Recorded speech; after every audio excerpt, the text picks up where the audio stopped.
We're talking with Dr. Deborah Elizabeth Cohen, who is in South Korea at the moment, and I'm in San Francisco. And why don't you tell us what you do, Dr. Cohen? Okay, so I am currently an associate professor at the Global Education Innovation Center in Kyungju University, and I've been here for 3 semesters now. And prior to that, I taught at 3 years at Sogang University in Seoul. We had been talking before about something that I think a lot of people will be interested in, which is your practice with your students of following political social media campaigns, because that it combines using digital cultural artifacts with civic engagement and kind of a media analysis. Um, Right. so tell us about it. Okay. So while I was at Sogang University, I actually taught a course in social media and social change with a focus on women's issues for 2 semesters. And coincidentally, both classes occurred during some very interesting political events in South Korea. And the first one occurred during the political campaign, the presidential campaign of the current president, Park Geun-hye. And so we were able to follow Facebook and other social media in terms of the different political campaigns. Actually, the classes had 2 different components, one of which was where students followed campaigns for their homework. They would go home and follow the campaigns and come into class with reporting on what had happened in the media, social media, which was great for me since I don't read Korean or understand Korean, so they could talk about what was happening in the Korean social media, and then we could discuss it. And then the other component of the class was where they would actually analyze various social media campaigns from organizations that were issue oriented. So the first major assignment, they would analyze a campaign, and in the second assignment, they would design a campaign. And so throughout that, we would be talking about the functionality of different kinds of social media tools, which was really interesting to them because although it's part of their daily lives, they never really thought about, why do you put something on YouTube if you want to connect with users? Why are you using Facebook in a certain kind of way?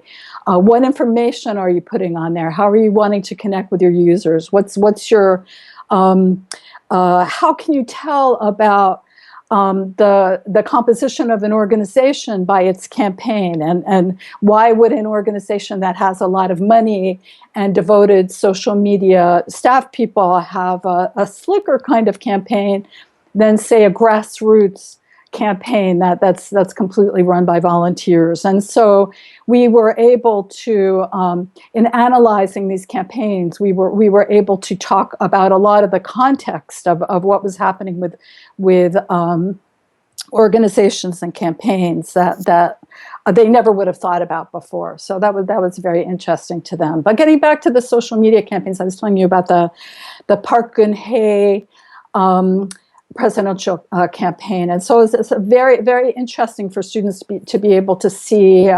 Park Geun-hye made more use of Facebook probably than her opponents.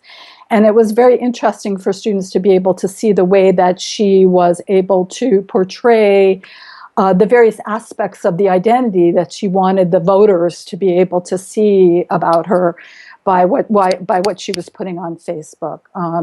Also, we were able to talk about various events that had happened many times that I had absolutely no idea about because I wasn't part of South Korean culture. And as I said before, I don't speak South Korean, but things like debates being put on very late at night, so the adults would be going to sleep, or just various kinds of machinations that we could talk about as they were unfolding in time. And that was very interesting. The second semester, was even more dramatic, because I don't know if you all in USA or outside of Korea really remember in the spring of 2013, North Korea was launching a very scary campaign against South Korea, saying we're going to bomb you, and living in South Korea, I'm sure most of you probably know that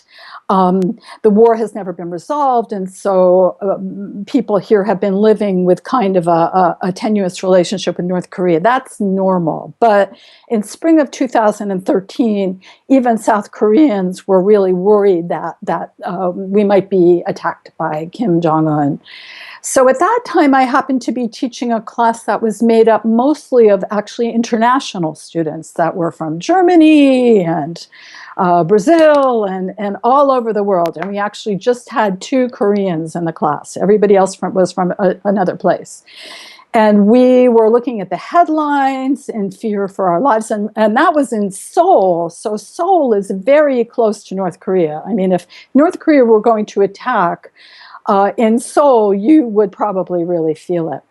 And so not only were the students very worried, but especially their parents at home in the Netherlands, where, I had one college student who had to leave because her mother was so worried. So being able to track exactly what was happening on social media felt like something that needed to be done for survival, so we would know what was the latest. And so even though the title of the class was women's issues, we didn't really focus on women's issues in that case, although we did in the campaigns. But in terms of the current events that we were monitoring the events with North Korea. So that was another made for a really interesting discussion, as you can I know imagine. that other educators would be interested in, first of all, probably how you frame it for your students, how you tell them what it means to follow a social media campaign, and how do you go about doing that.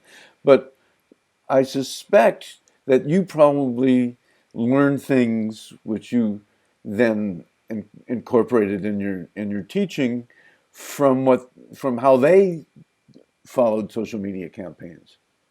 Oh, sure. I mean, it informed my whole understanding of my life there, because I was very worried at that point too. So what did you tell them, and what did they teach you? Boy, what did I tell them? It didn't seem like it was so difficult. I think probably I just said, we're all worried about what's happening in North Korea, and for your homework, I'd like you to just. I think what I did was I always. Initially, I told them to bring in anything interesting that they found on social media that was related to a particular issue. I think that's how I framed it initially. And then after we were involved in the practice, I think it just became informally understood that if anything interesting was happening, that people would bring it in and we'd talk about it. So that didn't strike me as a particular challenge to make them understand that. What was the most interesting kind of conversation that came from this about the, the practice of following a social media campaign that meant something to them in real time? Um,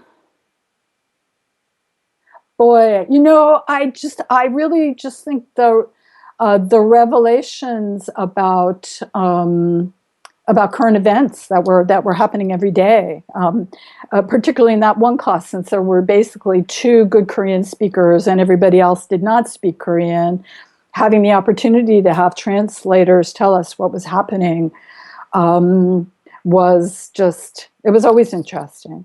I think at one point there was a very scary film that Kim Jong-un had put on YouTube that said, something like, "We're going to get you today," or "We're going to get you tomorrow," and I remember there being a particular uproar about that. So the But students brought that into class to right, talk right. about. Right, right. Yeah, yeah. And I mean, everybody was doing it. We had one student who was from the United States, and she used to actually bring in a lot of stuff from Reddit that I'm not really too much of a Reddit follower, but she brought in a lot of interesting things from Reddit. Um, and yeah, I mean, um, I think what's really great about doing this, I probably don't need to tell you this, Howard, is it's such a great way to be teaching methodology, research methodology within the documentation that's left by social media. So just the fact that this could be fun for engaging in this methodology could be so interesting and so much fun. I mean, especially when you feel like your survival or your life depends on it, it Yeah. makes it very interesting. Thank you so much. One of the more interesting stories we've heard lately. Thank you. Oh, good.